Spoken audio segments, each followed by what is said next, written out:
seorang kepala itu mengorbankan diri mereka seperti Kristus demi kebaikan orang yang dipimpin dan bukan untuk kepentingan pribadi.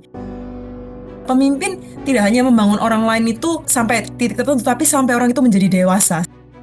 Pemimpin bukan hanya ingin goalnya itu tercapai dari orang-orang yang dipimpin, tapi lebih kepada orang yang dipimpinnya itu sendiri mengalami perubahan.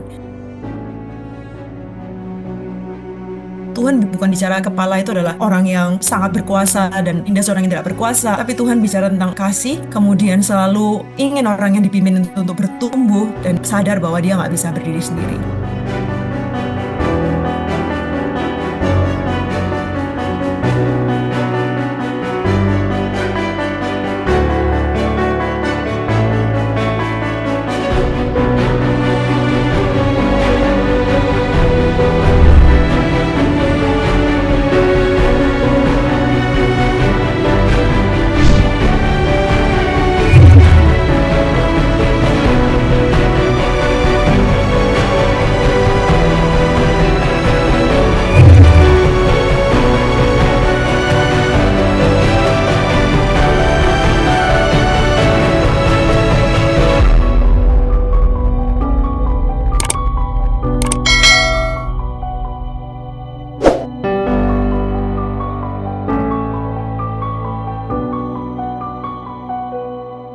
Satu topik dari saya ingin bagikan hari ini berjudul Menjadi Kepala sebagai Kepemimpinan, Headship, menjadi kepala, yaitu dengan caranya Kristus.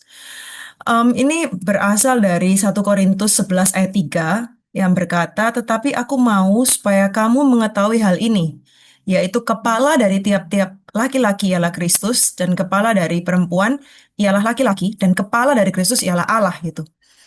Pertama kali ketika membaca ayat ini, ya mungkin ada beberapa Bapak Ibu teman-teman sekalian yang juga maksudnya kepala ini apa ya gitu. Makanya pertanyaan yang terbersit adalah sebenarnya kepala ini apakah itu posisi kah?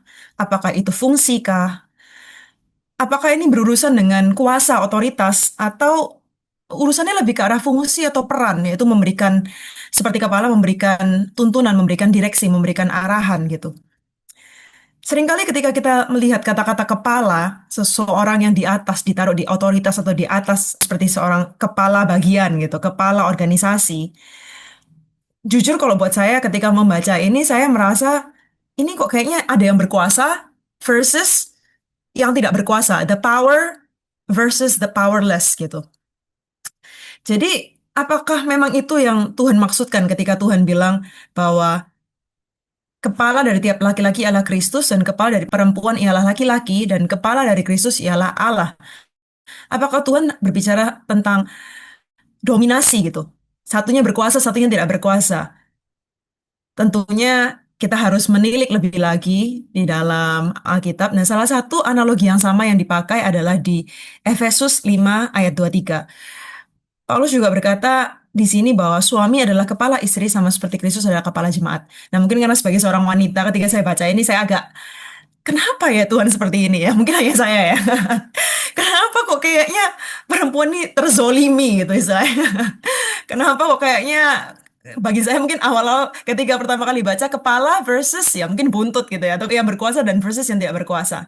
Tapi ketika saya tilik lagi dan sempat ngobrol dengan Om Bambang itu kemarin, apakah itu yang dikatakan Alkitab? Nah, kita perlu menilik lebih dalam dan di Efesus 5 dijabarkan di situ apa maksudnya ketika seseorang menjadi kepala. Walaupun di sini analoginya adalah seorang suami adalah kepala istri, tapi saya percaya ini ada unsur-unsur pelajaran-pelajaran tentang kepemimpinan yang bisa kita praktekkan sebagai seorang kepala, sebagai seorang pemimpin.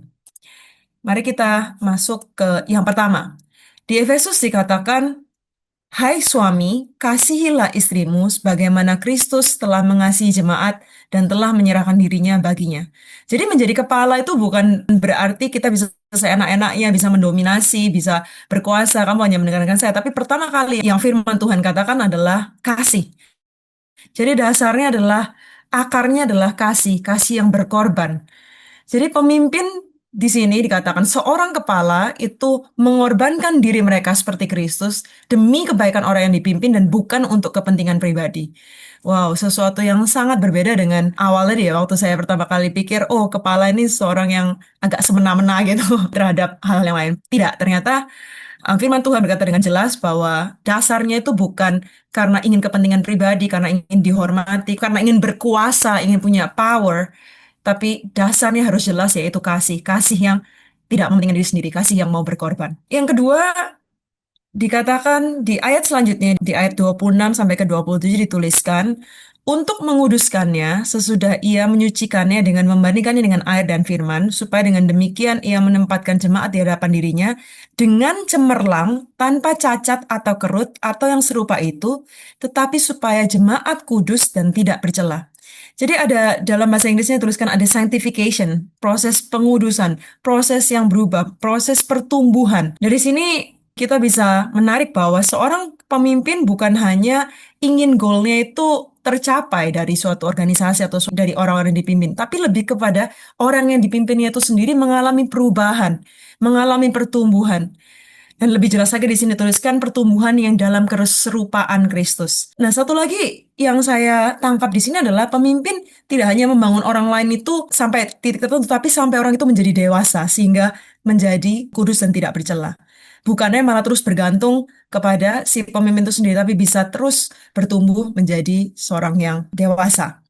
Yang ketiga adalah di ayat selanjutnya dituliskan, demikian juga suami harus mengasihi istrinya sama seperti tubuhnya sendiri. Siapa yang mengasihi istrinya, mengasihi dirinya sendiri. Sebab tidak pernah orang membenci tubuhnya sendiri, tetapi mengasuhnya dan merawatinya sama seperti Kristus terhadap jemaat. Mengasuh dan merawati tubuh. Di sini yang saya tangkap adalah pemimpin juga merawat, bukan hanya memberikan tantangan-tantangan, challenges untuk kita bertumbuh, tapi pemimpin juga memberikan dorongan, memberikan sumber daya, resources, memberikan dukungan, memberikan perawatan, memperhatikan orang-orang yang dipimpin. Dan yang terakhir, kita kembali lagi ke 1 Korintus 11, ada dituliskan di situ, namun demikian dalam Tuhan tidak ada perempuan tanpa laki-laki dan tidak ada laki-laki tanpa perempuan. Di sini seorang pemimpin juga perlu sadar bahwa dia tidak berdiri sendiri tapi saling bergantung. Pemimpin perlu menyadari bahwa mereka membutuhkan orang lain dan harus ada saling menghormati. Jadi kembali lagi ke pertanyaan ketika saya mengumpulkan khusus ayat ini, seringkali kita punya konsep yang salah ketika kita baca hanya satu satu ayat atau satu perikop karena mungkin apa yang selama ini kita dengar, apa yang mungkin dunia katakan.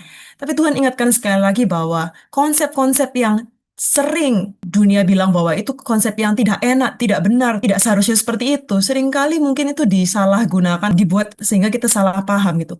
Ketika kita menelisik lebih dalam, Tuhan bukan bicara kepala itu adalah orang yang sangat berkuasa dan menindas orang yang tidak berkuasa atau dominan atau karena dia punya posisi tertentu.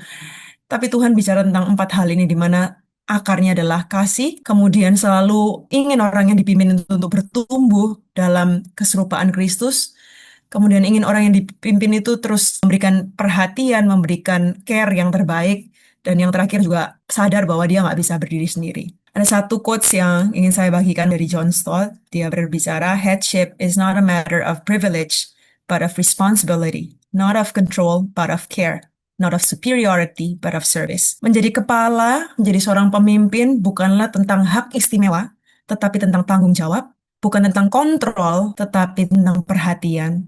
Dan bukan tentang superioritas, tetapi melayani. Nah, mungkin analogi hari ini adalah dari suami istri, mungkin bisa kita mulai dari keluarga kita, yang saya percayakan bisa kita juga praktekkan di kepemimpinan kita di organisasi, dan lain sebagainya.